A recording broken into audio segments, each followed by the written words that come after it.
When Andrew Jackson was a little boy, he lived with his mother in South Carolina.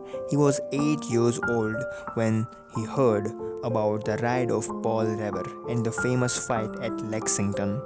It was then that the long war, called the Revolutionary War, began. The king's soldiers were sent into every part of the country. The people called them the British, some called them Redcoats. There was much fighting and several great battles took place between the British and the Americans. At last, Charleston in South Carolina was taken by the British. Andrew Jackson was then a tall, white haired boy, 13 years old only. I'm going to help drive those redcoats British out of the country, he said to his mother.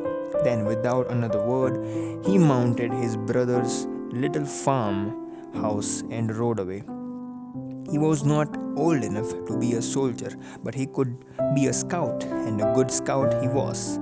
He was very tall as a man. He was not afraid of anything.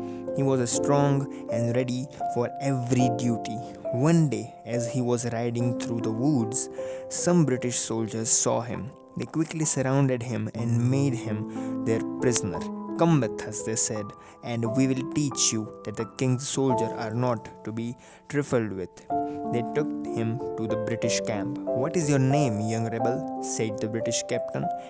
Andy Jackson. Well, Andy Jackson, get down here and clean the mud from my boots. Andrew's grey eyes blazed as he stood up straight and proud before the haughty captain. Sir, he said, I am a prisoner of war and demand to be treated as such. You rebel, shouted the captain. Down with you and clean those boots at once. The slim, tall boy seemed to grow taller as he answered, I will not be the servant of any Englishman that ever lived. The captain was very angry. He drew his sword to hit the boy with its flat side. Andrew threw out his hand and received an ugly gash across the knuckles. Some other officers who had seen the whole affair cried out to the captain, Shame, he is a brave boy. He deserved to be treated as a gentleman. Andrew was held long as a prisoner. The British soldiers soon returned to Charleston and he was allowed to go home. In time, Andrew Jackson became a very great man.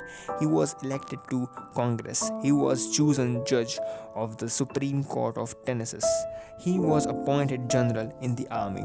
And lastly, he was for 8 years the President of the United States. It's a truly inspirational tale and a great example of excellent moral values. Despite being written over 100 years ago, the story is still relevant today. If you're looking for some inspirational stories, consider subscribing. Thank you.